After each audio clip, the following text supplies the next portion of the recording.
Coming up on this week's show, why GameStop, Nokia and Blockbuster have been making the headlines. How to contact the space station with your C64. And we get the inside story of Turrican with Julian Eggebrecht.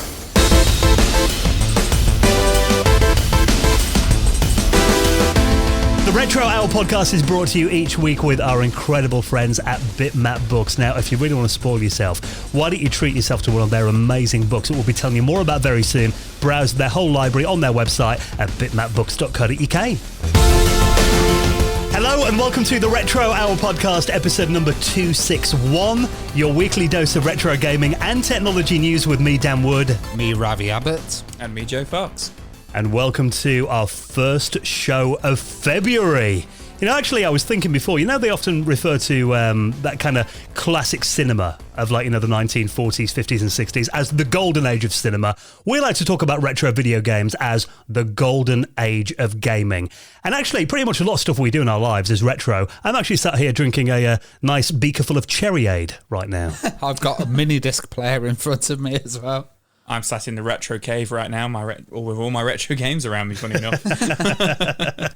So on this show each week, we reminisce about the classic days of old school video games. And, I mean, there is quite a lot happening in the world of retro gaming that we bring you up to speed with every week. You know, new games released on classic systems, new versions of old hardware, and just really cool things that people are doing with retro computers and retro consoles. But this week as well, we have got the most incredible guest. Now, this is actually a story that we've been trying to get for a while because we have a lot of people, particularly in Europe, who want to know the story behind the Turrican series. And actually, it's quite timely because it just got a re-release on the PlayStation 4 and the Nintendo Switch in the Turrican Flashback compilation. So today, we're going to be joined by Julian Eggebrecht, who was the head and founder of Factor 5. Oh God, it's so good to have Julian on because, you know, we love to talk about European gaming, and like Factor 5 were the key to European gaming. They brought out Turrican, which was just that kind of wonderful arcade feel, and really actually made other people look up and take European gaming seriously. And they were based in Germany, and they worked really closely with Rainbow Arts as well, who were another legendary company. So we're going to get the story of those initial 3 Turrican games. And of course, we had the console ports as well. I mean, it came out on the C64, the Amiga, the Atari ST. But then we got, it was Mega Turrican on the Mega Drive and Super Turrican on the Super Nintendo. I couldn't really get those the wrong way around, could I? So we're going to find out how they went about developing for the consoles. And then, I mean, they had a really interesting history with Factor 5 because they moved from Germany over to America because they worked really closely with LucasArts, of course, on the Indiana Jones games, and then, later on in the late 90s, loads of Star Wars games on the consoles.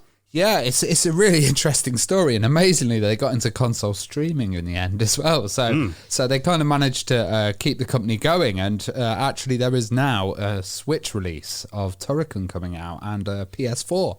Yeah, well, they're actually out now, because, I mean, I took my Switch to work today. I don't think my boss listens to this podcast, luckily. I probably spent about 4.5 hours playing it and didn't get anything done today. That was a good recovery there, that was. Wasn't even recovery, just I don't think he listens. Yeah, so you know, they are really good versions as well. And there is more Turrican goodness on the way that we'll hear about with Julian very soon. But yeah, just such an interesting story, covering everything from those early Turrican games right through to the Star Wars stuff on the consoles. And like you said then, Ravi, it was actually Netflix that saved the company. So we'll hear more about that in the next 20 minutes when Julian Eggebrecht is going to be our guest very soon on the Retro Hour. Now, we have got some big stories to talk about this week. Let's go straight in, actually, with a Nintendo story. And someone has made the smallest real hardware N64 you will ever see. This is so cool. Ravi sent this over. This is by a YouTuber called G-Man Mods, who I've never heard of before. But he's got a lot of views, he's got a lot of followers, he's got 500,000 on this video already, and it's only been out a couple of weeks. But yeah, this is essentially a mini portable N64. I can't even describe what it looks like. It's literally like the size of an N64 cartridge, and it's real hardware that plays real N64 cartridges, which I absolutely love. It's not, you know, emulation or anything like that. And he's posted a 6-minute video on how he does it. It way over my head how he does it. All I know is he's made it out of Switch Joy-Cons. or he's at least used the buttons and the sticks from that, or just the analog sticks. I think the thing about this is it's insanely small. Compared to the N64, the N64 wasn't small, was it? It wasn't not at all. No, he's crammed a load of stuff in here, and the way that he's actually done it is, it reminds me of when they first built computers, because it's like this kind of wire wrap style. He's got all the components, shoved them in there, and then physically soldered them in and created this wire wrap. But actually, looking at it, he's put a little cartridge in there. Yeah, and it's about the size of the cartridge, isn't it? It's literally. But what I really like about it is if you see the reverse of it, it looks like a switch dock. You plug your N64 cartridge in it, which I thought was really cool. But I'm interested. I don't think it will use the expansion pack games. I don't think it will be able to play like Majora's Mask and Donkey Kong 64. But I'm interested to see if there's a drift on the on the analog stick for the Joy-Con, if there's any drifting to the left on there or anything like that with it. But this is so cool. This is definitely something I would pick up. It's mad to think, someone can do this at home and like kind of 3D print it, create the whole case, get the whole thing going, get a little screen in there. It's just mad, isn't it, that you could do this in like 2021, and this would be something that like Nintendo struggled to do back in the days. Yeah, absolutely. This, for me, it's just more of a reason for N64 just to do this N64 Mini. Just do it already. Like, this guy's got a real life N64 running on its own screen in the palm of your hand. Like, come on, Nintendo. Like, just do it. It does look like a squished Switch, doesn't it, really? It looks like if you'd like half a Switch, really. It's got the screen in the middle, you've got the analog sticks either side of it, and then he's put like a little LCD screen in there as well. What I think is amazing, though, so when I first saw this, I was like, oh yeah, it's going to be like a little FPGA emulation thing, running it, but it's not. This is actually, it's kind of like split the N64 motherboard up and then joined it together inside this really small case that, like you said, Joe, is really about the same size as an N64 cartridge. Yeah. And really, this is going to be the minimum that you could ever get an N64 down to because of the size of the cartridge. Yeah, absolutely. And also, he's been helped. He's been helped by previous projects. So there's stuff like, he's got a little power board here that's kind of been reduced in size, a 64 amp one. And, there's been a history of people developing portables because he was behind the other small ones which he created. I think it was the SP, N64 SP. So, there's a history of these boards being small and they've all been made to this micro size. So he's managed to put them all together and fit them into this box. But I think there's been a lot of development to get to this stage. I was going to say he did do the N64 SP a couple of months ago, but that's quite chunky. Like it's not small. It is small. It's small for an N64, but like I've just kind of flipped through that video and it's not as small as this one. Like it's bigger than it's probably like Game Gear size. The SP one he's done. So this is honestly like Dan says, it's like smaller than the game cartridge. It's tiny. I just love the fact, in my mind, I'm thinking that this guy is that fed up with how lousy N64 emulation is. He's like, right, I'm going to build my own. Yeah. So, what an incredible... It does just constantly amaze me, the creativity and the talent, of people in the retro gaming community. So definitely worth checking out that video. Of course, everything we talk about, it's all in our show notes on your podcast client or at theretrohour.com. Now, this next story, I must admit, made me feel rather thick when I heard about this last week. Because, we've been covering the demise of the game store, in particular GameStop in America, who, last year tried to do that, transforming a few of their stores into retro gaming lounges, to try and get people back in there. Then, obviously, the pandemic struck and they're really struggling now. But then, all of a sudden, their stock price actually went through the roof last week. And I know, Ravi, you've been keeping a close eye on this because it's not just GameStop. There are also a few other companies from the past that seem to be getting propped up by people on Reddit who are investing in them. Yeah, I'm going to try and explain it, and I'm known worldwide for my business acumen, so this is going to be really accurate. we call him Ravi Sugar. Off the back of this, Ravi's going to be like, right, this is what you need to do in the stock market.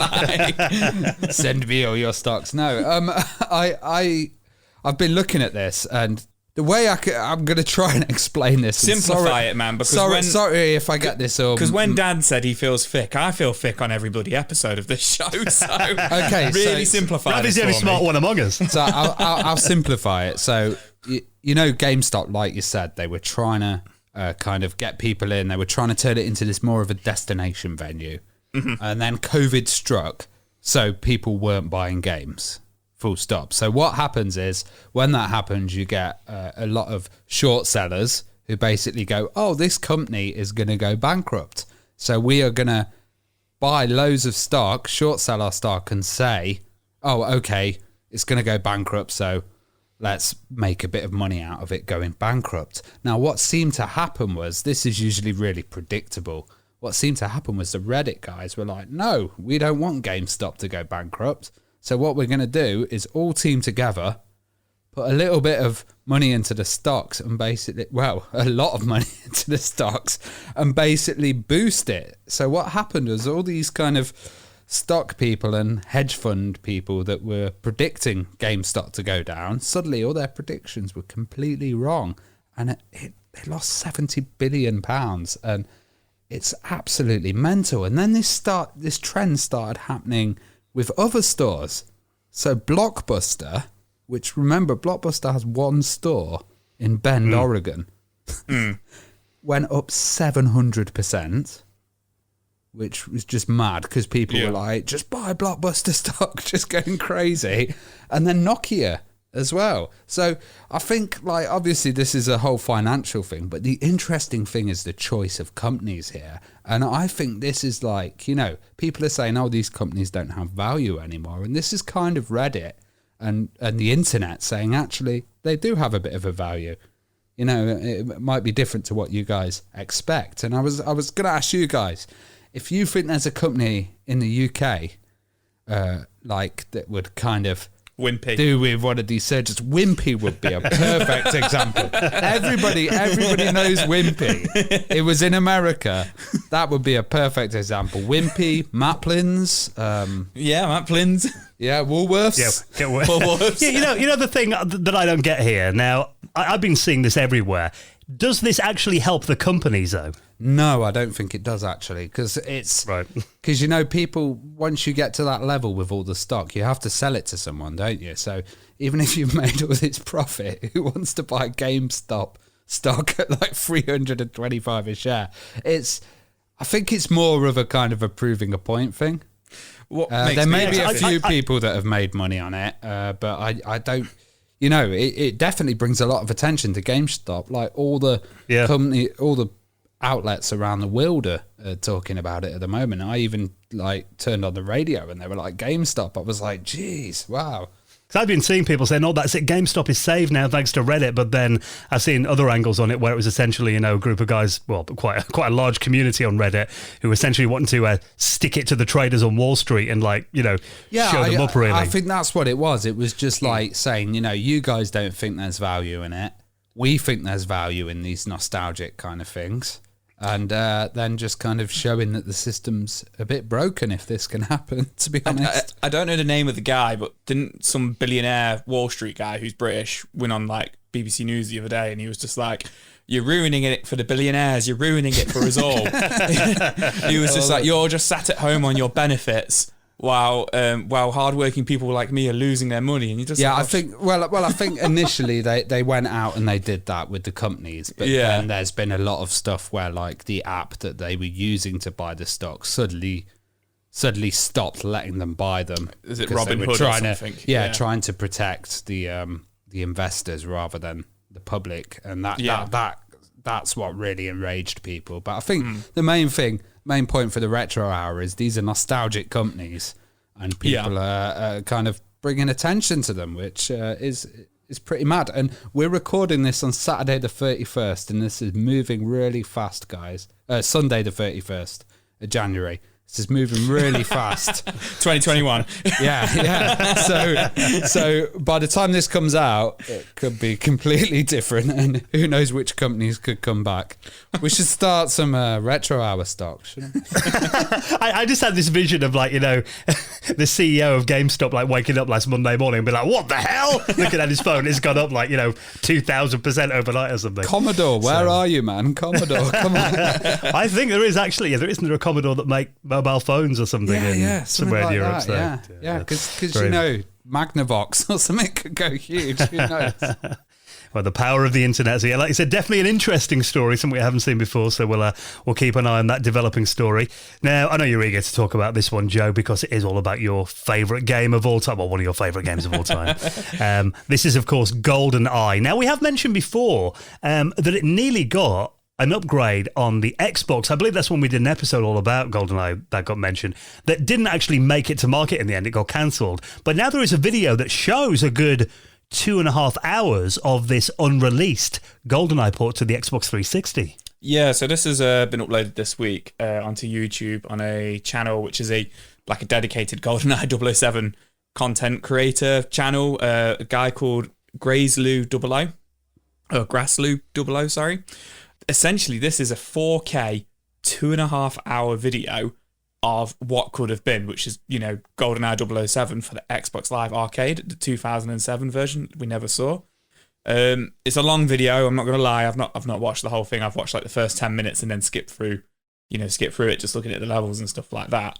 It looks pretty good. It's interesting that it was only going to be an Xbox Live Arcade game, which I feel like it should have got more love than that, but it didn't even get the arcade love because it didn't even come out.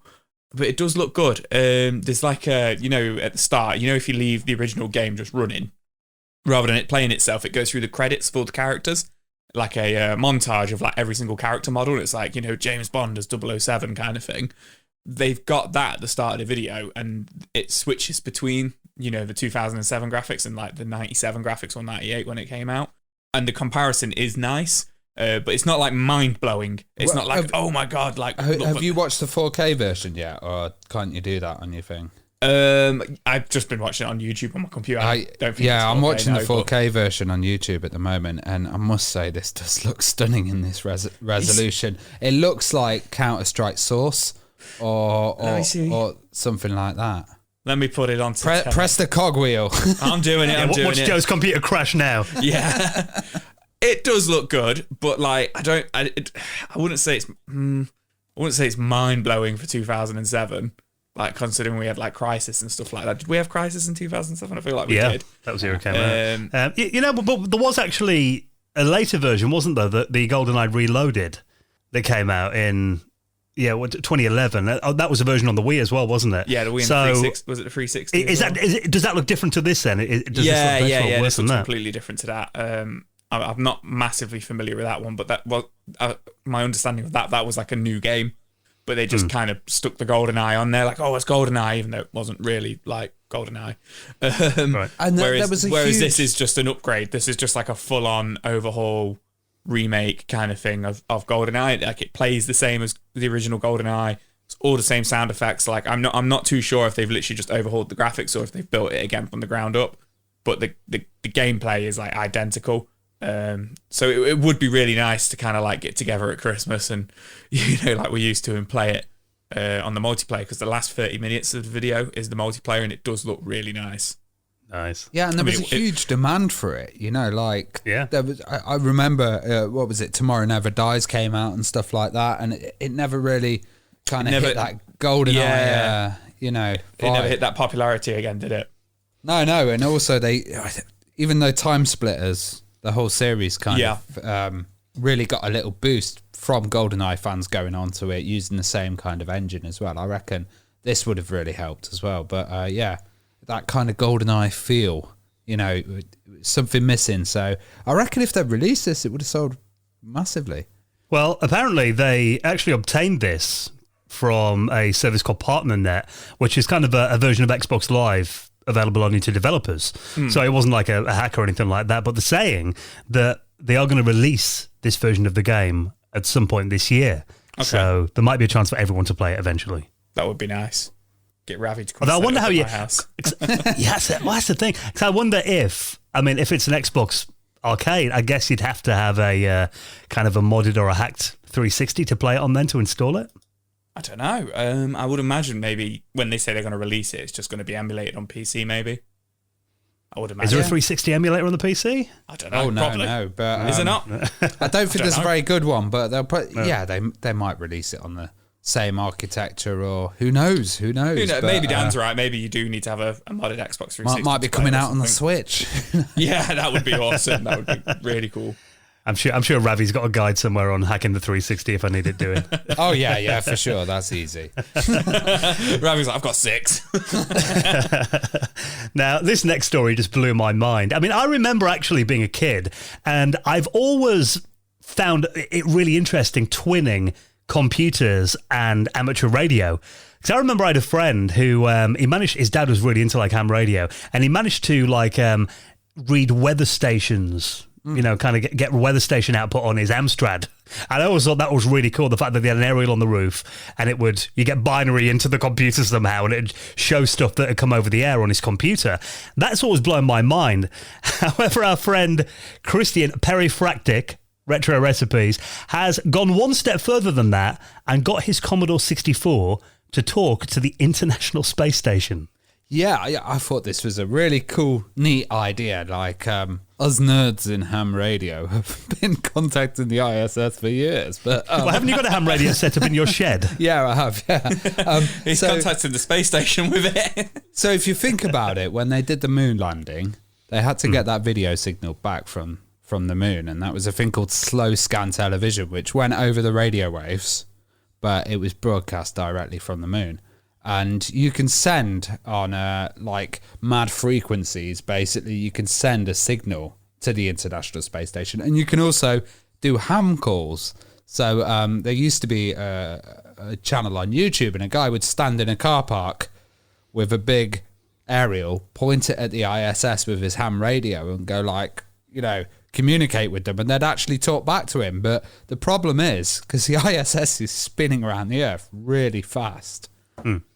You've only got a small window of time when it passes over. So what Christian's done is he's actually set up a Commodore 64 that communicates to a ham radio and then outputs text. But because the ISS is passing over really quickly, he's got to put it on a hotkey. So he just bangs the text and presses it really quick, so that signal can then get sent up to the International Space Station. And it's amazing, actually. Like, if you look on YouTube, there's lots of people communicating with guys like Tim Peake in space, and they're very used to amateur radio, actually. They're very used to talking with school kids about the space station. Usually they have a little link up with amateur radio and they talk over it. And it's amazing that, somebody in space you can contact with your vintage computer. I mean, we've talked about it before that, actually the computers on a lot of spaceships are really, really old-fashioned. I mean, you think of the technology that got us to the moon, got a wristwatch. Yeah, the Commodore 64 is more advanced than that. Yeah, far more. But yeah, I love it in the video as well, the fact that he connects to the International Space Station. And it's kind of like dialing into a bulletin board, isn't it? It actually, identifies itself that you're connected. And then when he does get the message to it, it actually rebroadcasts it back to Earth as well. The text that he put, sent from a Commodore 64. And then I guess that would have got sent to any terminal that was listening around the world. Yeah, and basically they have a ham aerial on there. And that recently, transceiver, so you can send up and receive down. And that recently got upgraded as well. So that might have really helped. But also there are ham radio satellites throughout the whole atmosphere. So you can kind of contact ham radio satellites, send stuff up into space and send it back. And I just love kind of stuff like that. And, to think they're probably the luckiest buggers in the world right now, aren't they? They're in isolation. they're floating around carefree, and no corona up there. Yeah, but they ain't got an N64 Mini. Oh, true. I bet Ravi's bought a big extension lead of Amazon to drag his 64 out to the ham radio this weekend. Oh, yeah. Well, one thing I want to do is when they landed on the moon, they placed a tiny mirror on the moon and they fire a laser back at the mirror and then back to measure the distance the moon is actually out, and I want to give that a go one day. And I just need to get a huge laser. Just got a very bright light on your phone. That would be next. I'm sure you've got one from your Raven days somewhere. I'm sure. Ravi's just starting to sound like an evil genius, like in his shed. And then I want a death ray. Yeah.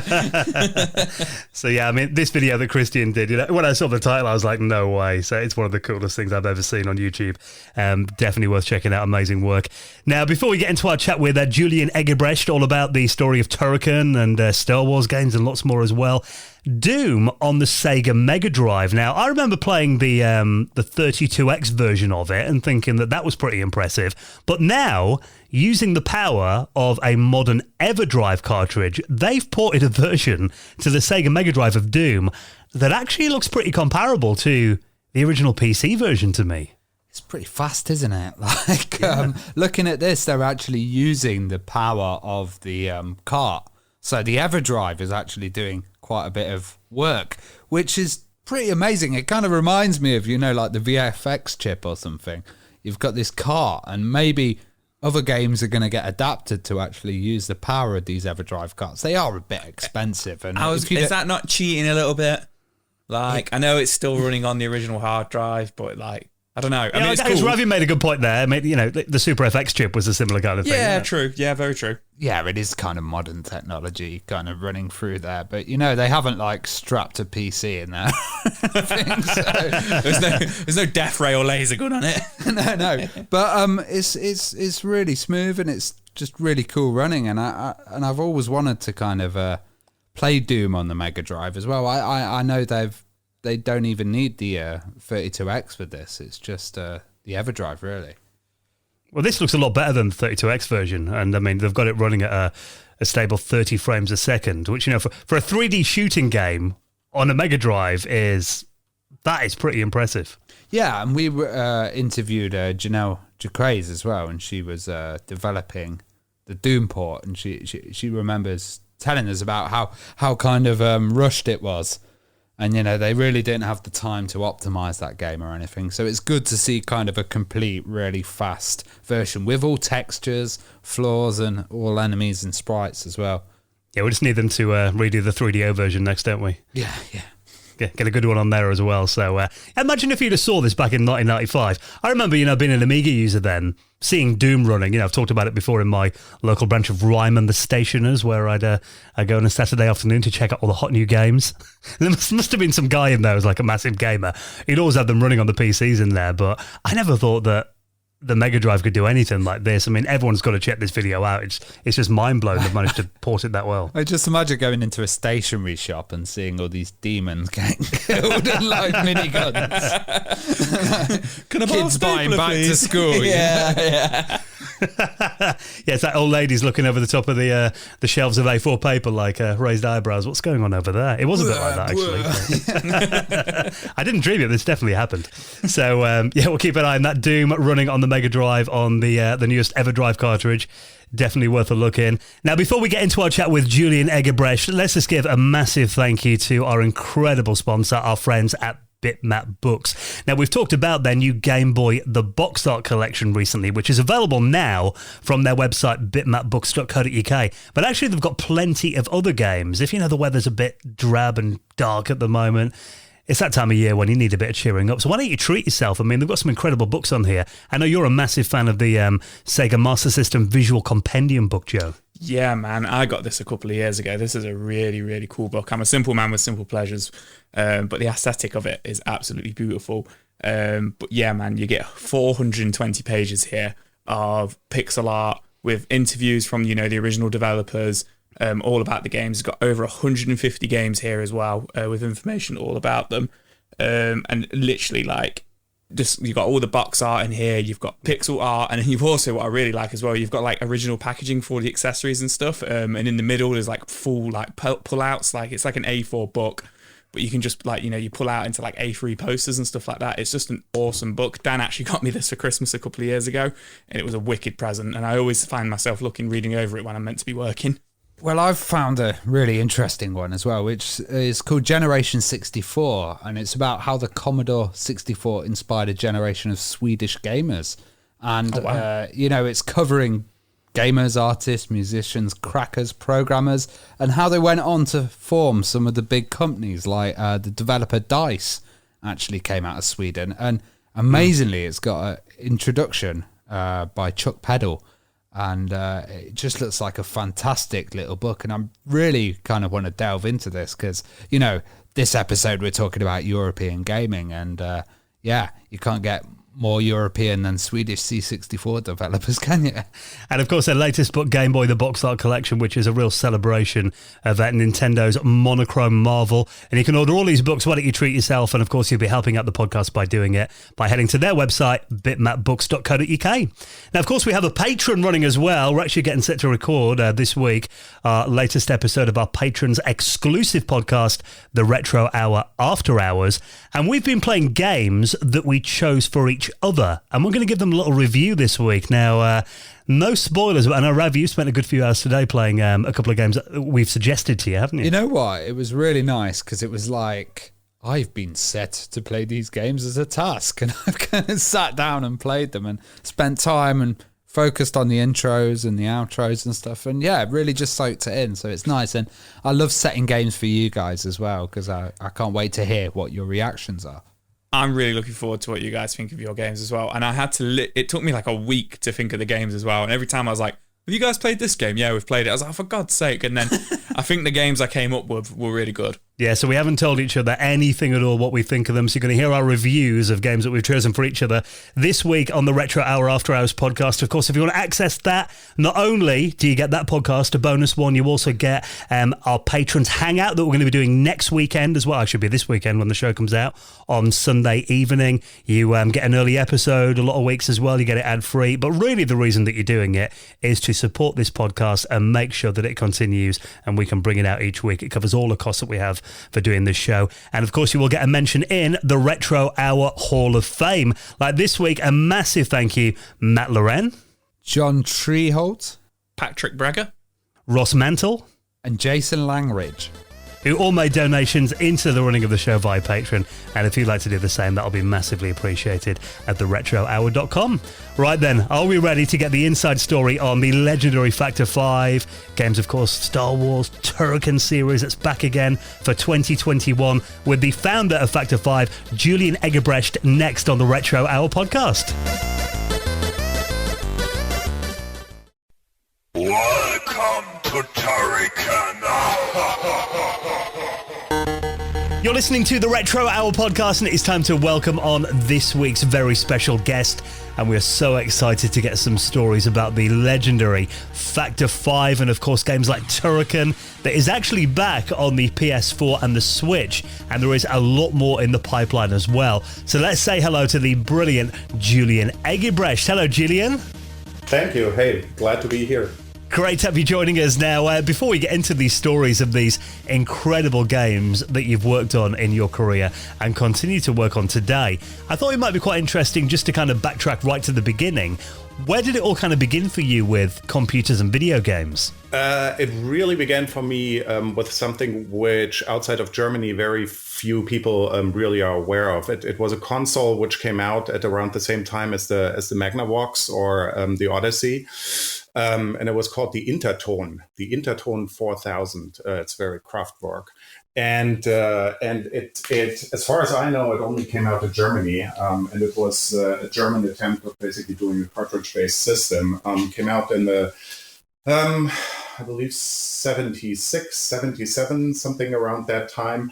And by 79, actually, quite a few people had it in Germany. So it actually was for a brief time until Atari came along with the 2600. It was probably the most popular console there. And lo and behold, a friend of my parents who was babysitting me, well, I wasn't a baby, I was a teenager, obviously, or basically entering the teenage years. But my parents were traveling, and he basically was looking after me for the 2 weeks while they were traveling. And he had an Interton 4000, and I completely fell for the thing.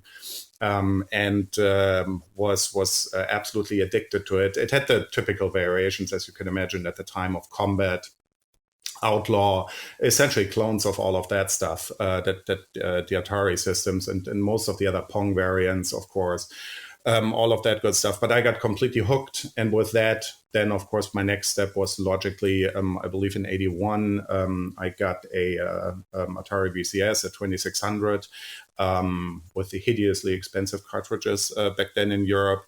And because I came from Atari, I entered home computers with the Atari 8-bit, which is a little bit unusual. Because obviously the Specky wasn't a thing ever, or the ZX81, they never really caught on in Germany. In Germany, it was a little bit weird. It was Atari 8-bit and TI, the Texas Instruments, and at the time until Commodore then completely took over with the VIC-20 and the Commodore 64. But yeah, so that was my entry point, and the Atari 8-bit computer really got me into thinking about, hey, maybe you can do this stuff yourself, or basically find friends. And of course, then, I mean, it's been a few decades, so I guess we can mention it. Then, of course, piracy comes along. Yeah, and you meet a lot of people you swap the discs with, and some of those people actually are not only in it for pirating the games, but basically genuinely interested in how does this machine work and everything, and that got me going. And by the end of the 80s, the whole thing was really underway. So you were really into the kind of hacking and demo scene culture as well. Were you guys like sharing discs in the playground then, or how were you getting hold of these things? It's not so much playground. I'm older than you think. Yeah. So I was 11 in 1980. That dates me quite a bit. But yeah, that means so pretty much the explosion of the home computers in the 80s was really my teenage years. And it's less the playground, it's more the high school or basically school backyard where we were swapping discs. And then what was interesting about it is you suddenly meet a ton of other people. And the main meeting grounds, at least in Germany, I don't know if it was the same in the UK, the main meeting grounds were actually the major department stores in the center of the cities.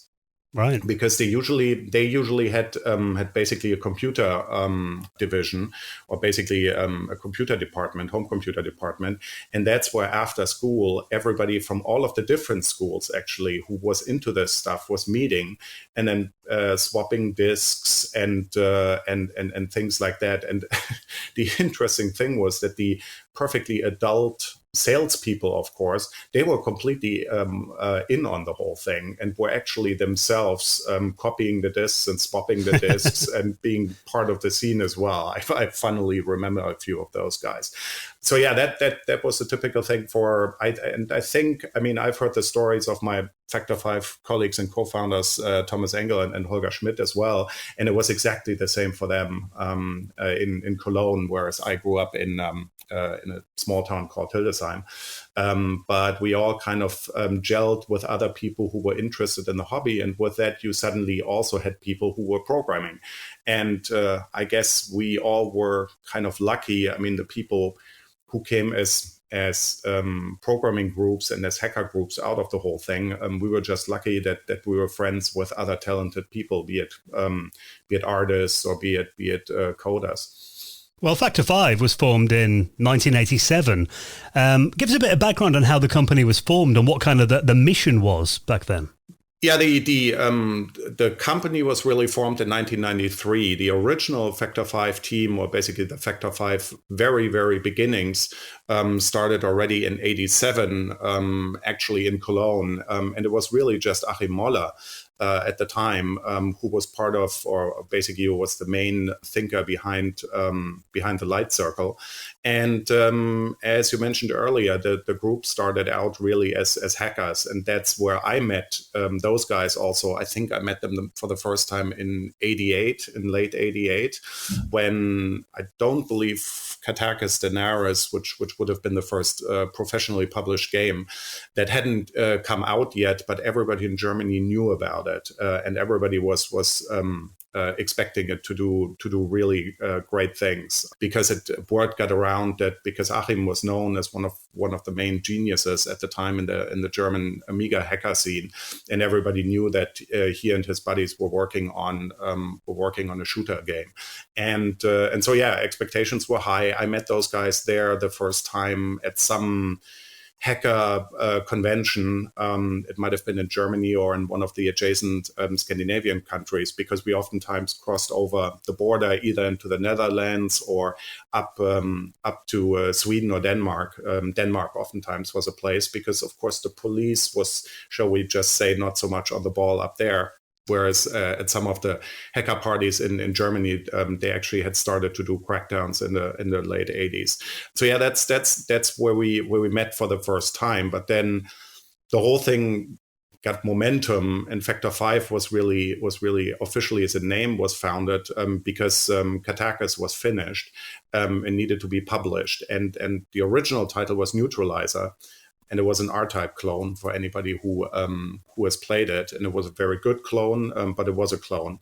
And the best publisher at the time in Germany, and also the publisher which was the most focused on the Amiga, was really Rainbow Arts, and a company called Rainbow Arts. Because of that, of course, Achim and the gang basically said, well, we want to be with the best publisher because we think we've got the best Amiga game at the time in late 88. And so they approached Rainbow Arts and basically got the deal there. Game comes out, or basically first needed a new name, because at the same time, Manfred Trenz, one of the other legends of the German nowadays retro scene and back then game scene, Manfred, who had been just a graphics artist and level designer for the Great Gianna Sisters, which was basically a blatant Mario Brothers clone that actually only briefly came out and had to be withdrawn from the market because Nintendo sued over it. So Manfred actually had said, I want to make my own games. And the first game he made was, lo and behold, an R-Type clone. And he called it Katakis.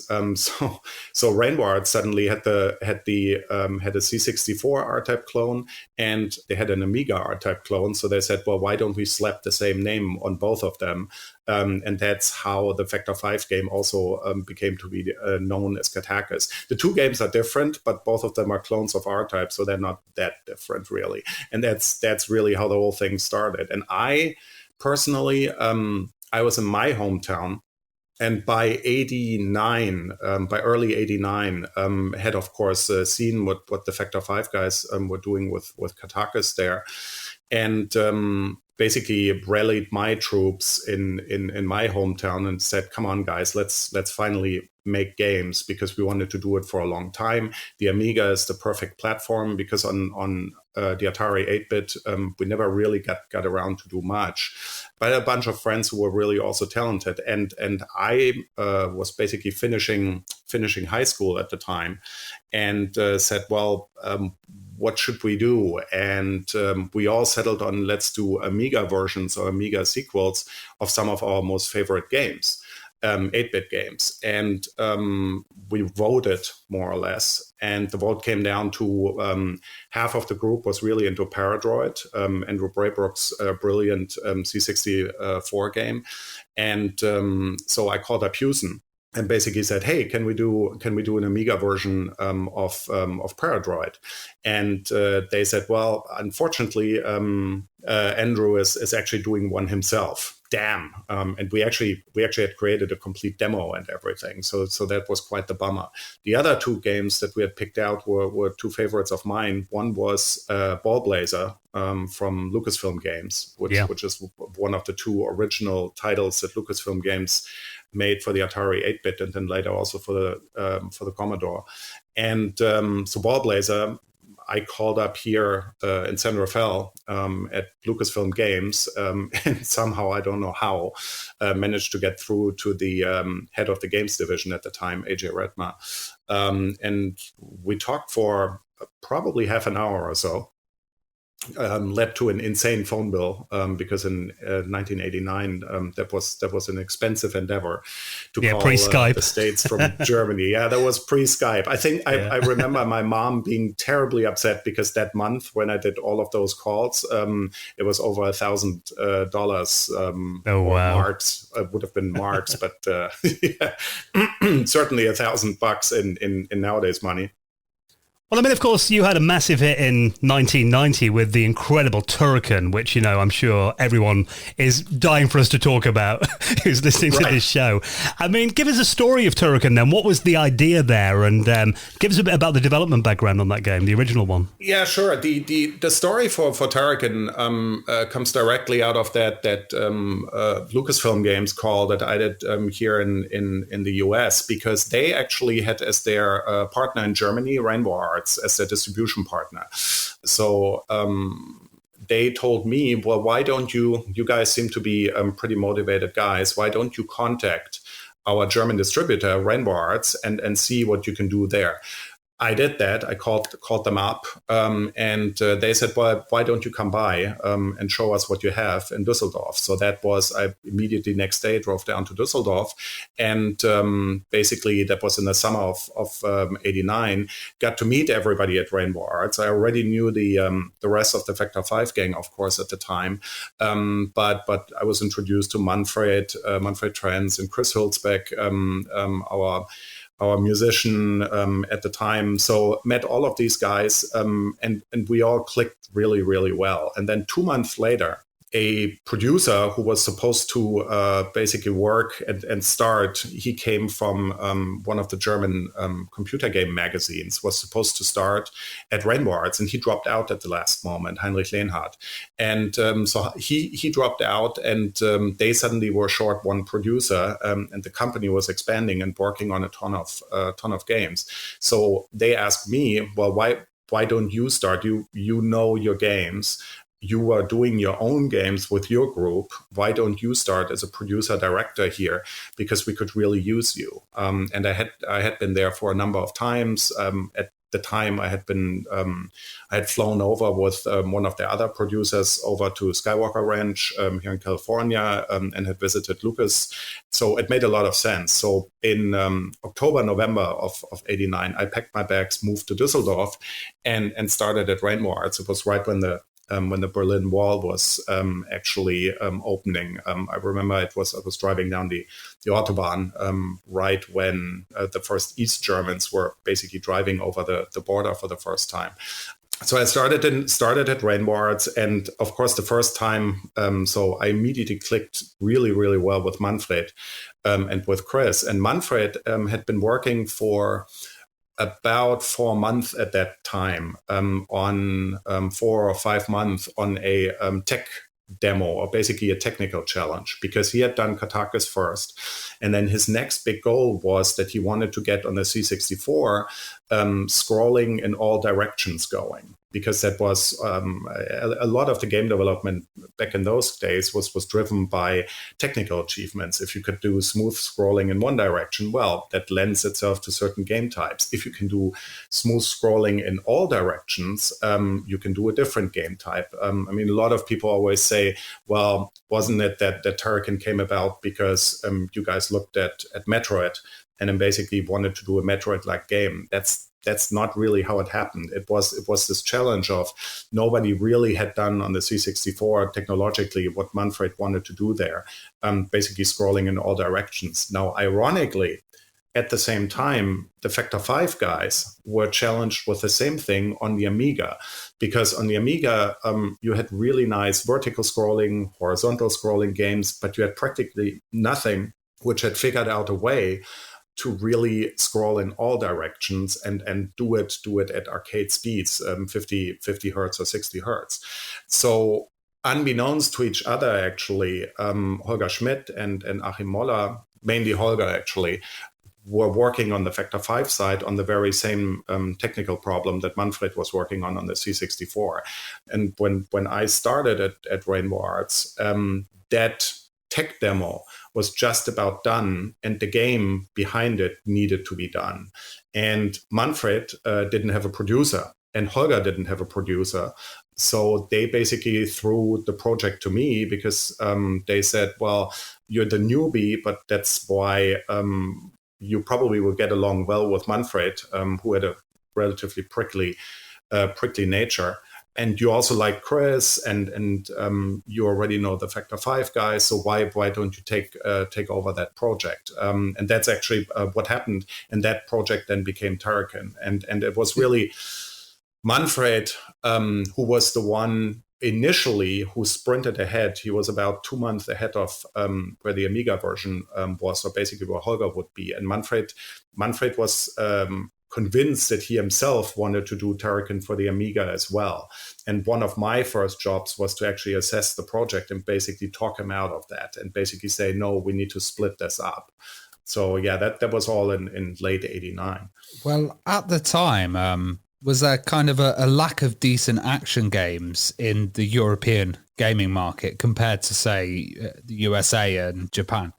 Absolutely, yeah. It was pretty much a wasteland. I mean, that's where these. I mean, on the one hand, Germans tend to clone stuff pretty well, but on the other hand, it was also a dearth of just the very basic action games, which were either really bad or not at all in existence. I mean, there's a reason why R-Type, why Achim back then chose to clone R-Type, because R-Type was just a quintessentially good shooter. Actually, Katakis started out as a clone of Gradius first. They first cloned Gradius and then moved over to R-Type because they fell in love with R-Type even more so. And that's why Rainbow Arts also did Giana Sisters, right? Because you didn't have any decent jump and runs, really good jump and runs. So why not look at the NES version of Mario Brothers and just make a clone out of that? Partially the problem was really that the Atari ST had taken off in the UK very, very much. And so all of the UK game development, 16-bit game development, was focusing relatively heavily on the ST. And there was a real lack of games because the Amiga started out strong with an assortment of games from Electronic Arts, amongst others Marble Madness, in the beginning, but then the Amiga pretty quickly in the US completely tapered off.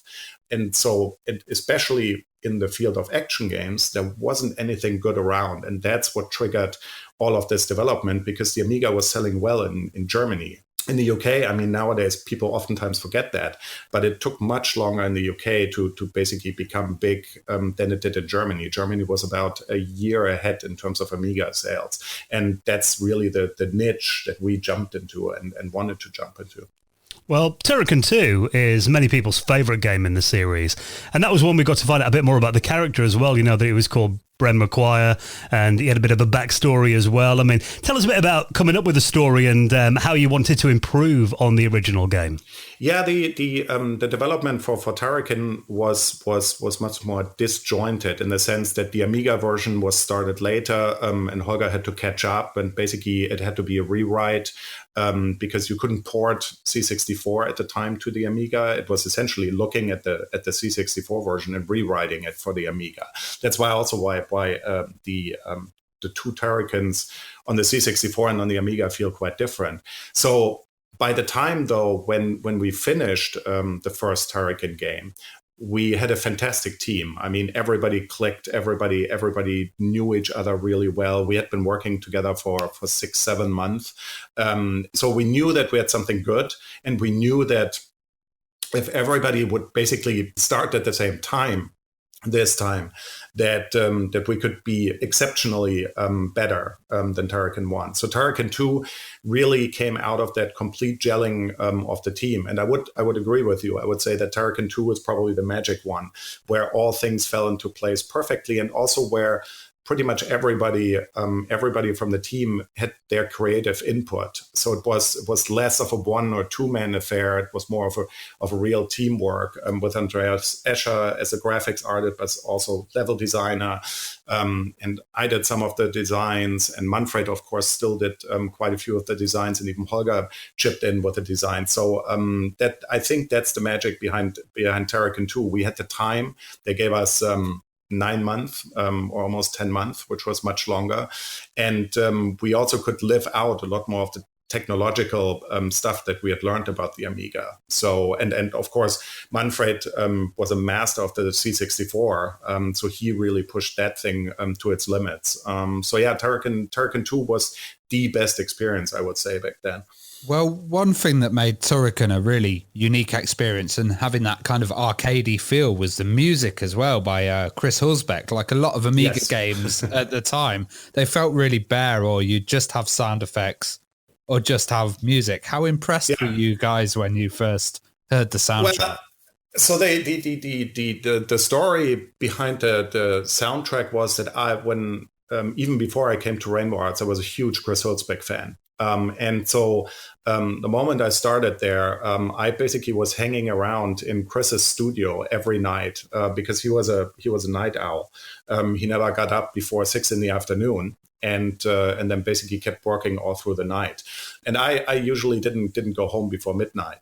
And so we were also always hanging out in his studio, and he was basically playing around and doing stuff. So, and we chatted a lot about the music. So when the Turrican project started, I immediately asked Chris if he wanted to do the soundtrack, of course. And he said, yes, but only for the Amiga. And partially it was technologically driven because the C64 version, of course, doesn't have a Hulsbeck soundtrack and doesn't have any music throughout most of the game.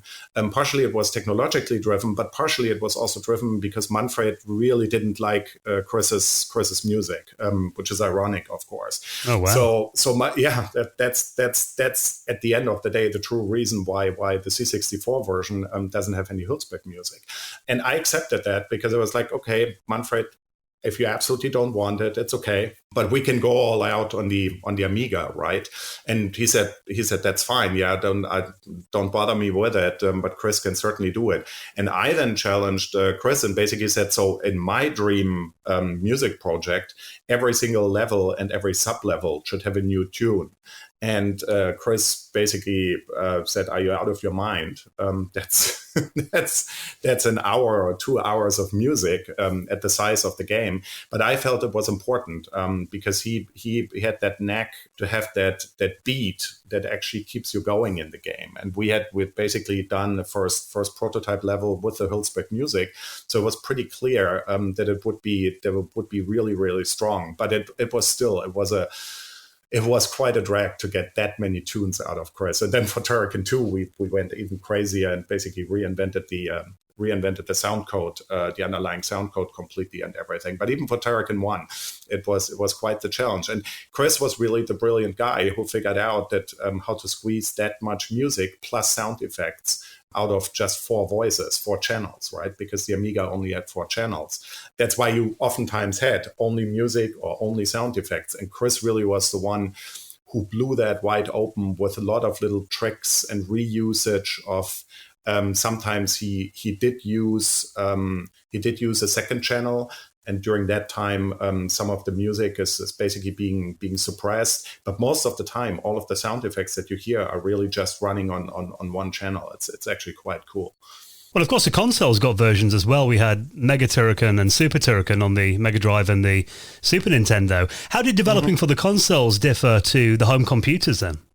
It was very freeing, I would say, because we always did our own development systems, basically both the software as well as the hardware. And that's actually where the third Factor 5 partner, Thomas Engel, came in, because he was initially our tools programmer. He then took on the hard task of doing Turrican and Turrican 2 for the Atari ST, because nobody else wanted to do the Atari ST. So Thomas was the one who said, all right, I'll do it. Can't be that hard. And actually he did fantastic versions for the Atari ST. But Thomas really was the one who did all of the software in our development systems. And we had a friend at the German Secret Service, in the hardware division of the German Secret Service. And he was the one who built our hardware. And he basically built cross-development systems. So even when we were doing the Amiga version of Turrican 2, for example, the actual development, the code writing and the compilation and everything, or the assembly, is being done on the PC on 486s at the time. And then it's basically sent over to the Amiga. as a destination system, which at the time was radically new. I mean, most people were still working on the Amiga itself, which of course makes it much harder for development. So when we decided together with Rainbow Arts that we would do console Turricans, that's when we gave a Sega Genesis or Mega Drive and a Super Nintendo to our friend in the Secret Service. He reverse engineered the hardware with the tools that they have there, and then basically built development kits for us, and we were able to use our own development environment, which helped a lot because the development environments back then that Nintendo gave you or that Sega gave you were pretty rudimentary and not very good. So I think one of the strengths that we had right from the beginning there was that we could work in a way that we are used to, and that immediately freed everybody up. I mean, Chris had kind of a learning curve with FM sound because he'd never done FM sound, and I think that's one of the interesting things about Mega Turrican. It's probably the only time that he's ever done a true synthesizer sound chip sound as opposed to a sample sound chip sound on the consoles. But in terms of us and what we could do with the CPU power and with the GPU power, we were ecstatic. It was great. The catch really, or the only catch was the size of the cartridges. That was nasty. Because for Super Turrican, for example, Rainbow Arts, in the middle of the development, suddenly told us that the game couldn't be 8 megabits. And just to put things into perspective, when we were doing Super Turrican, most people already had moved on to 16 megabits.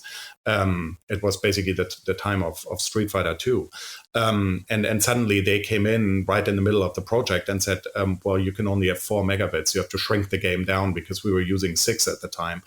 You have to shrink the game down, which then led nowadays in the special edition, or basically in the collector's edition, we've got the director's cut, which is the original 6 megabit version of Super Turrican. So that was tough. Mega Turrican was a little bit better in the sense that Mega Turrican had 8 megabits.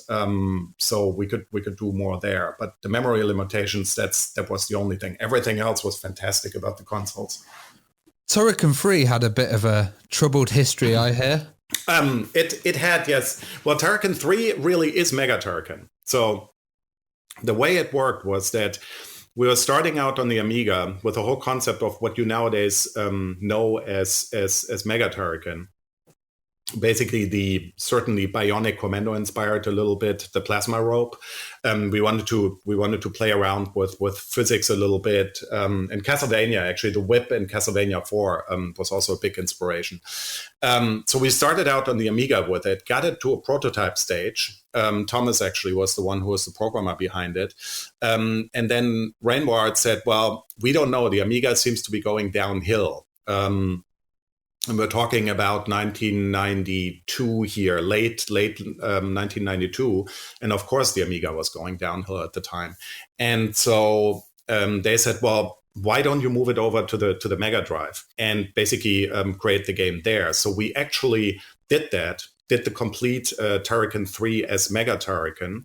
And then when we were about 80% done or something, we were approached by a bunch of friends who had teamed up with Chris Hülsbeck and had founded a company called Kaiko. And the Kaiko guys and we were really close friends. We were spending a ton of time together. And they, especially their lead programmer, were in dire financial straits. And they needed a project and an easy project. So they approached Rainbow Arts and basically said, well, could we do Turrican 3 because the Factor 5s are now completely focusing on consoles? And Rainbow Arts said, well, yeah, if it's, since you guys are not charging that much money, we're not sure that it will still be viable on the Amiga, but essentially you're so cheap, why don't you do it? We heard about that and then basically said, well, why don't we make it easier here? So we're willing to give those guys our source code from the Mega Drive, and they basically have to focus.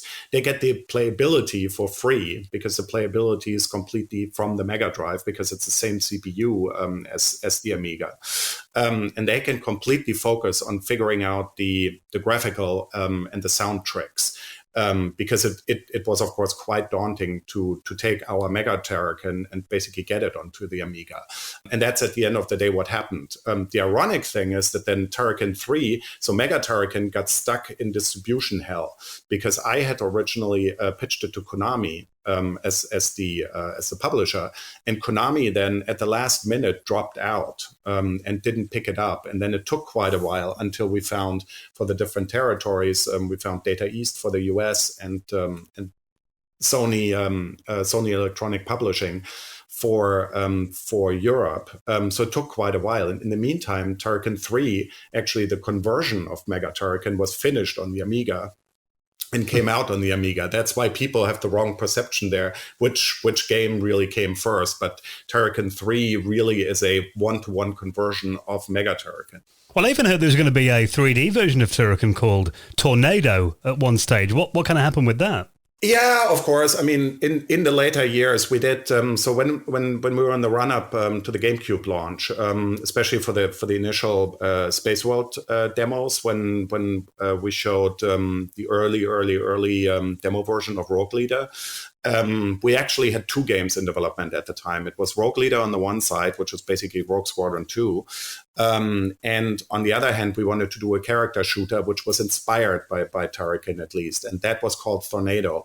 The main character's weapon, because we didn't want to do the flash beam, was basically a very Thor-like inspired hammer. That's why it was called Tornado. And we had also a demo together where basically the main character was crossing the Golden Gate Bridge, and there were a bunch of cars coming towards you, and you had to blow a ton of stuff up and everything. It was actually pretty cool. And we submitted both demos to Nintendo for consideration to show at the Space World unveiling. And of course, Nintendo being hot for, oh my God, we need something besides Luigi's Mansion, they chose to show only Rogue Leader, or basically the Rogue Squadron Next Generation demo, which is kind of a bummer. And then, of course, that got so much exposure that at the end of the day, the Tornado project, unfortunately, just we didn't ever cancel it officially, but it just fell asleep. Let's call it that way. The other one, which we did actually, which was much more promising, we did a White Room demo, which I think one of our level designers and basically the project lead for that project, which would have been Turrican 3D, posted recently a capture on YouTube. So you should be able to find that. Matthias Worch, he's with all of us at Epic these days. And Matthias actually, he had a really neat take. It would have been a very acrobatic take on Turrican, but otherwise really, really true to the original games. So the exploratory nature and everything, especially of Turrican 2. And we had that going as a so-called white box demo for the PlayStation 3 as a follow-on to Lair. Unfortunately, we tried to find a publisher for it, and nobody was really enthused about the Turrican name at the time. We were in discussions with Ubisoft about it, but it never happened. But that one is pretty cool. So look it up on YouTube if you get the chance to.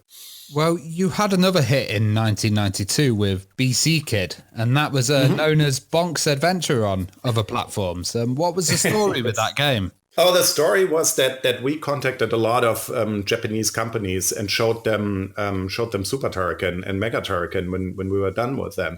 And one of the companies, I already mentioned Konami. The other company was Hudson Soft, and we loved Hudson Soft because all of us were huge PC Engine TurboGrafx 16 fans. So we all had imported PC engines from Japan, and we constantly imported games from there. So we contacted Hudson Soft, who strangely enough had just opened a German office in Hamburg. And those guys wanted to work. The Japanese idea was that they wanted to work with untapped teams who hadn't been found before. So they actually flew us, based on the Super Turrican demo, which we showed them. They flew the whole team, the whole Super Turrican team, actually over to Tokyo and basically gave us a tour of Japan, more or less, completely on their dime, right before Christmas of '92. It was really, really nice. Hudson Soft's headquarters was actually in Sapporo, which is up in the north. It was a beautiful trip. So we saw Sapporo and for the first time really experienced the whole Japanese culture, which then many times afterwards, of course, with Space World and Tokyo Game Show we did. But that was the first trip, and it was really magical. And they showed us everything. At the time, Hudson Soft was a major player because they had developed the PC Engine hardware. NEC had distributed it, but Hudson Soft had really developed the hardware and were developing a lot of the games for it. And that relationship with Hudson Soft really was what led to BC Kid, because they said, well, we want to do something on the Amiga. And my favorite project would have been Bomberman, because I'm the biggest Bomberman fan to this day, and always love to play it with friends, especially Bomberman 93 on the PC Engine. And so we pitched for Bomberman, but unfortunately they already had signed somebody else, another team which did Bomberman for the Amiga. So their second most successful title was BC Kid, or Bonk's Adventure, as you knew it. And we loved that. I mean, it never was as good as Mario Brothers, but it was a really decent and very unique jump and run. So we said, yeah, right. Why don't we do that for the Amiga? It would be a lot of fun. And it turned out to be a lot of fun, yeah. And I love that game. But I remember at the time when BC Kid came out, there was also Chuck Rock 2, Son of Chuck, that seemed very similar. And they came out around the same time. And was there any crossover there, or was that kind of pure coincidence? No, not at all. I mean, we knew the core design guys at the time and over the years, but I don't think, I think that came out of nowhere. I think their game was actually more inspired by Joe and Mac from Data East. Remember that one? Right. Yeah, Joe and Mac was that had more the graphical style and had, so I think core design was probably more inspired by that. Well, why did the company set up in America as well? Well, I had the connection with Lucasfilm Games and then later LucasArts, obviously, since I was at Skywalker here the first time in '89. And it was always a dream for us to work with Lucas, of course. And we kept in touch. Achim Moller, the original Factor 5 guy. And Achim had been working on a, unfortunately never finished because it ran into technical troubles, on a sequel for Rescue on Fractalus, which was the other Lucasfilm original game. And Achim in '89, just like I did, for the first time went over here to Skywalker Ranch and met with the folks who had done the original and to learn about fractal graphics, to basically do a sequel to Rescue on Fractalus called Return to Fractalus. And then he started doing that on the Amiga. And by the time in mid-1990, he kind of had hit too many walls. At the end of the day, the Amiga was really not a good platform to do a fractal-based game. The only results of that, by the way, you can see in the intro of the Amiga game Master Blazer, which was actually, I produced that one, and that was my original Buddies Group's Ball Blazer sequel, the other Lucasfilm Games game on the Amiga. And so Master Blazer has the only remaining fragment of Achim's original Return to Fractalus stuff in the very intro of the game, for a bit of trivia. But we kept in touch with Lucas, and then at CES 92 or 93, I bumped into those guys in Las Vegas when there was still the Winter CES was the main, that was before E3 came along, was the main trade show, or one of the main trade shows. And so the Lucas guys basically pulled me into their booth and said they had played Turrican, they loved it, and what we were up to. And I said, well, we're talking to Konami right now, we're talking to Hudson Soft, but we would love to work for you guys as well. And they said, all right, then let's do it. Which franchise do you want to work on?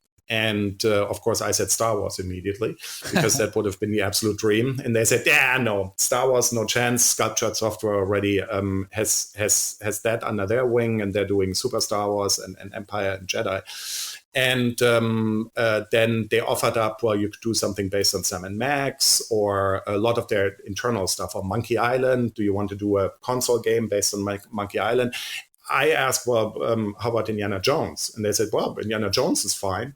So why don't you guys do an Indiana Jones game? And that's how Indiana Jones Greatest Adventures happened. And throughout the development of Greatest Adventures, we really found that Lucas and we clicked extremely well. So then, of course, the next generation of consoles comes along, and we started talking to them about doing PlayStation for them. Actually, we were the team which was originally scheduled when the movie was meant to come out much earlier. We were the ones who were originally scheduled to do Racer, what became Racer, basically based on the pod racing sequence in episode 1. So we kept really close with Lucas. Then we started working on Ball Blazer Champions for the PlayStation and on Rebel Assault 2 for the PlayStation.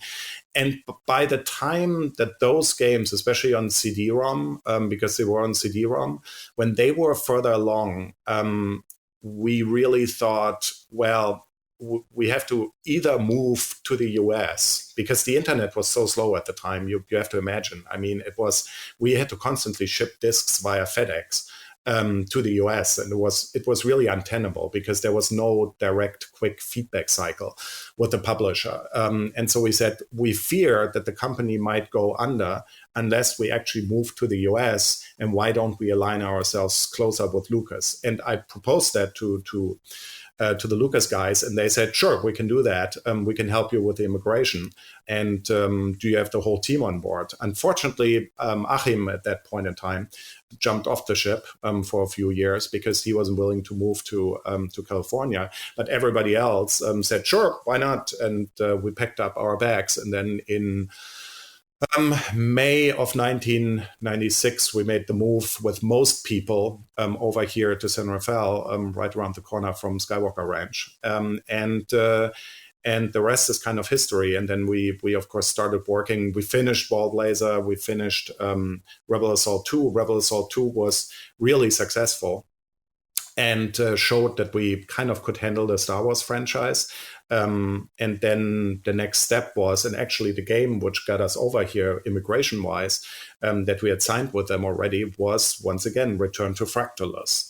And Return to Fractalus, this time not for the Amiga, but for the N64. That would become our first N64 game. But it didn't become Return to Fractalus, it became Rogue Squadron, because at the end of the day, LucasArts signed this 3-game deal with Nintendo for 3 Star Wars games, and they needed still 1 in the classic Star Wars universe. And we immediately said, hey, we want to do this. Remember this free flight action game? And right now it's supposed to be a Fractalus sequel. Why don't we slap Star Wars on top of that? And that's really what happened, and that became Rogue Squadron. Was it kind of a relief to be working on the newer generations of systems and doing stuff like adding FMV and having massive soundtracks on there and a full kind of interactive experience, really? Yeah, of course. Although having said that, I mean, Ball Blazer Champions, for example, was a brutal learning curve because we had never done 3D. We had dabbled in 3D and we had done some tests. I mean, Thomas had been doing a few polygonal engine tests on the PC, for example, but we were always 2D guys. So Ball Blazer Champions especially was a brutal learning curve in terms of, and lots of earlier developers in the game industry actually dropped out on that transition to 3D. So I don't really fondly remember the PlayStation games. Also, I really didn't like the look of the PS1's polygons because it didn't have a filter in the chip. It didn't have perspective correctness. And I mean, if you look at PS1 games nowadays, except for very few, they really look rough. It's tough to look at them. Some of them are gameplay wise absolutely brilliant, of course, but it's visually it's pretty rough. So the N64 was really the one which appealed to us the most because it seemed to have the perfect balance of looks and it wasn't quite as rough as the PlayStation. Now, of course, when you start working with the N64, then you find out just how unbelievably hard to work on the thing was. So no, I wouldn't say that it freed us up much. I mean, Rogue Squadron was Rogue Squadron was a slouch of a development, and learning the N64 hardware was hard, and getting as much out of it was even harder. So I think actually in terms of happiness of development, those times probably were the worst. Especially the N64 and the PlayStation were really hard ones. The Amiga, I fondly look back to the Amiga and the Super Nintendo and the Genesis. They were a blast. And actually, quite frankly, nowadays, developing on consoles also is a lot of fun again. But those transitionary systems to the 3D years, they were tough. Well, the N64, it was just such a different architecture. It was like essentially a little Silicon Graphics workstation, wasn't it, in a small box? So very different from what came before. I've got a slightly more cynical perspective on what it really was. Sure, it was the attempt to squeeze a Silicon Graphics workstation into a console, but they messed it up famously on a number of fronts. Probably the cartridge decision was questionable, but that was more in business terms. No, but the memory, the RAM, at the end of the day, throughput was way too slow and turned out to have much higher latency than everybody was expecting, and it made N64 game development really, really, really, really hard. And the development environment, that was the other thing, although we lucked out there. Because we were on the launch title. So the launch titles actually had to work with the Silicon Graphics environment. And Silicon Graphics really didn't have much of a clue how to build a viable development environment. And if you listen to the stories from the Mario 64 guys, or we personally experienced it because I was good friends with one of the leads on Shadows of the Empire. And those guys were in sheer development hell. And the sheer inadequacy of the development tools from Silicon Graphics are really one of the main reasons why I think a lot of the N64 games kind of fall flat. Because especially the early companies like Lucas and Midway and studios like that, they didn't quite have the abilities that Nintendo's internal teams had, because of course Miyamoto's teams, they would work with anything. I mean, they can program a fridge if need be, and would take any environment. Whereas I think that especially the US developers were really struggling with the development environment. And so what happened was that we were a second generation game with Rogue Squadron. So we were lucky enough that we actually got a completely different development environment. We didn't have to work with the Silicon Graphics stuff. In fact, having experienced just how horrible the development cycle for Shadows of the Empire was, I reached out to our old friends SN Systems, who actually nowadays are part of Sony, and who built the PlayStation development kits back then. And I reached out to SN at the time and said, hey guys, do you happen to have a development kit for the N64 in development? And they said, well, we can't really talk about it yet, but funny that you ask. Yes, we do. So we got one of their early prototypes, which was basically just more or less a cartridge that you would plug into a stock N64. And then you could use your PC, your regular PC, I think at the time it must have been Pentiums, to basically do your development, just like you would do game development for PlayStation, or game development like we had done for the Mega Drive and for in fact, we even got some of our tools, carried over some of our tools, because the SN systems guys were nice enough to work with us on that. So we had a functionally 100 times better development environment for Rogue Squadron and for our subsequent N64 games than that first generation group had. And that certainly played a role why our games are probably seen nowadays as technically more advanced on the N64, because the development environment made a lot of a difference there. Well, obviously you did several more Star Wars titles into the 2000s, including on systems like the GameCube. And, sometimes it's a shame that our show is not a couple of hours long and we can get into everything. But, I mean, kind of skipping forward a bit, I mean, what kind of happened with the demise and the rebirth of Factor 5? Well, there wasn't so much of a demise and rebirth. It was more of a. Unfortunately, we of course had that unlucky time in 2008 when we were working on a huge title for a company called Brash Entertainment. They had acquired more or less all of the licenses around the DC universe. So we were working on Superman because Superman hadn't been done before it hadn't been done well, and it hadn't been done in a while. It made a lot of sense because we wanted to do open world gameplay, which originally was even the intent for Lair, and then never happened for Lair. But we really, really wanted to do open world gameplay. And so Superman was really kind of the redemption attempt, because a lot of stuff went wrong on Lair, obviously, was the attempt to redeem ourselves there. And unfortunately, Brash ran out of money. They had a bunch of projects, The Flash and a bunch of other games. They ran out of money. They went flat out bankrupt. And that was all in the run-up to the big financial crisis, actually, in 2008. So they went bankrupt suddenly. We made the mistake that we didn't lay off the staff at the studio in the US immediately, but we believed the Legendary Entertainment, the movie company or the movie production company, which was behind the Superman movies at the time and is to this day, that they would actually take over the game and keep financing us, because that's what they were telling us at the time. Well, several months go by, and we had been self-financing the development the whole time.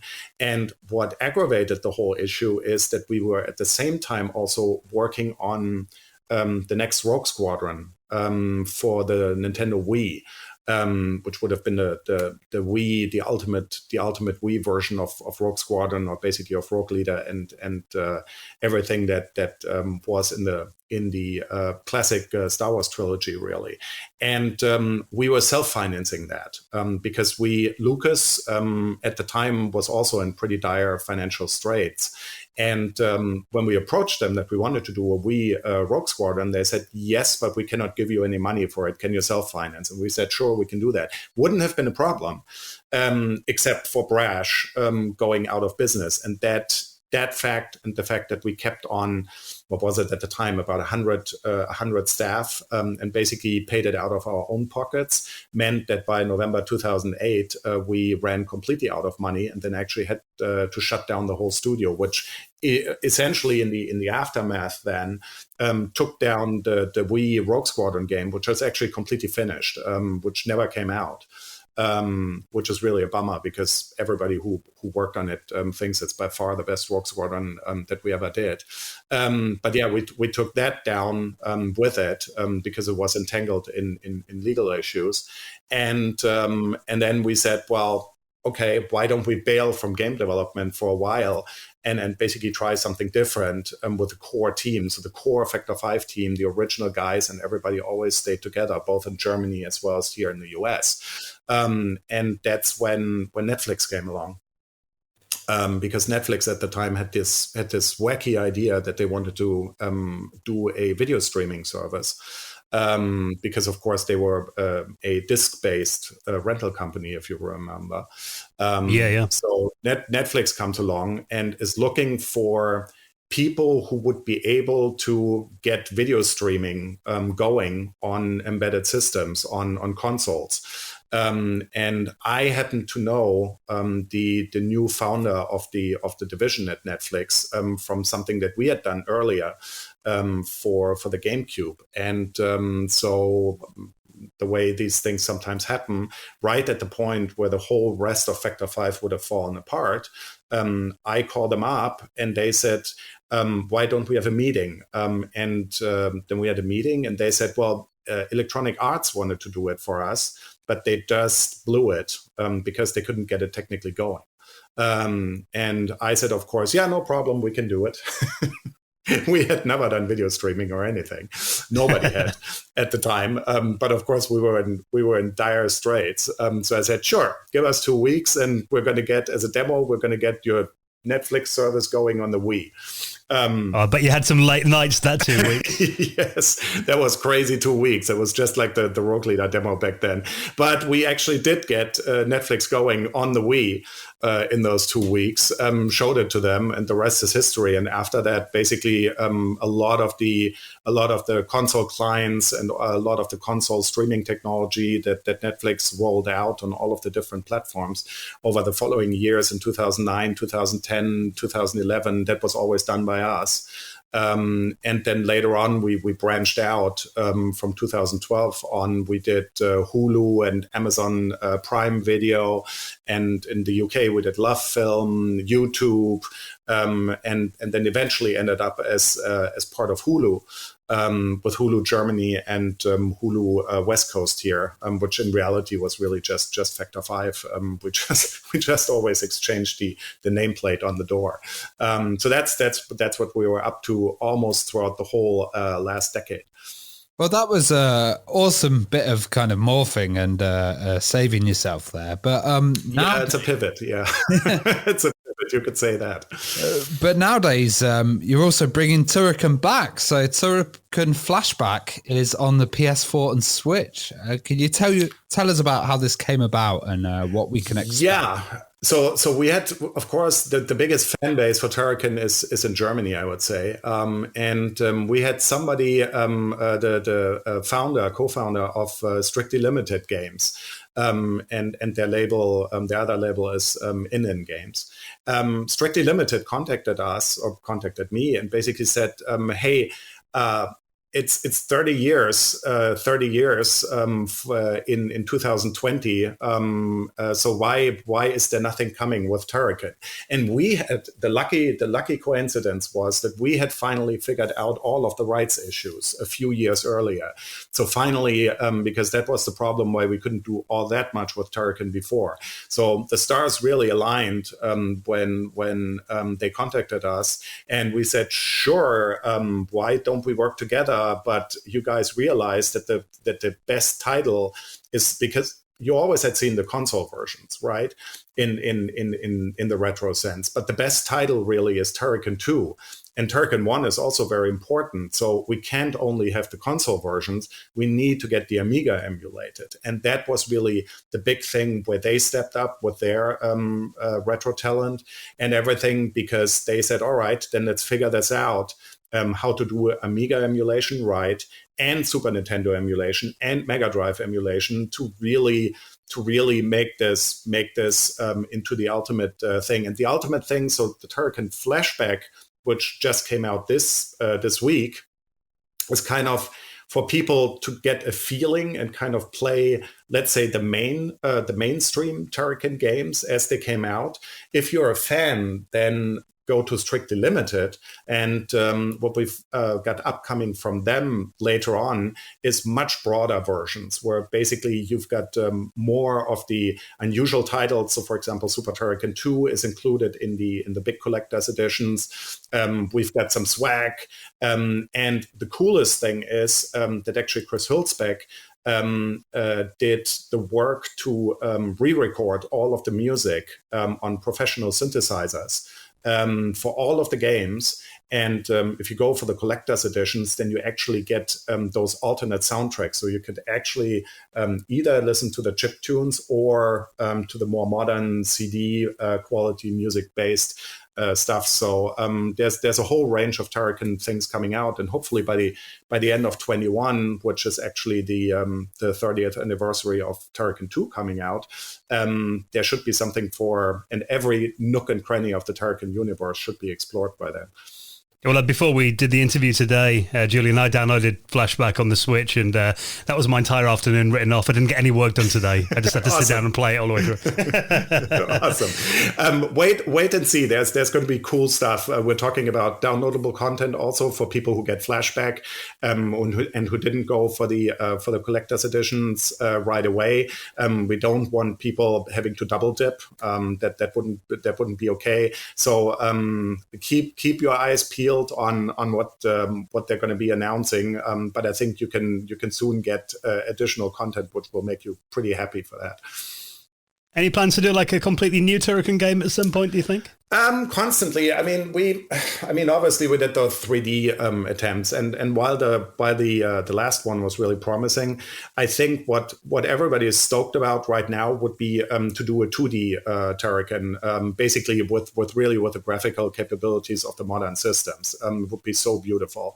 The catch with it is what I feel, at least, about a lot of these retros things done new, is that they lock you in a box. And if you don't get it exactly right, then the fans are not very happy with it. And with Turrican specifically, we've got the issue, as you see in Turrican Flashback, that even back in the day, we experimented around quite a bit. I mean, Mega Turrican feels quite different from Turrican 2 or from Turrican 1. And Super Turrican, once again, or especially Super Turrican 2, feels very different. So what's the perfect one? I mean, I think we all agree that Turrican 2 is the best one, but there might be people who grew up with Super Turrican 2 and they would be unhappy because their elements are not in there.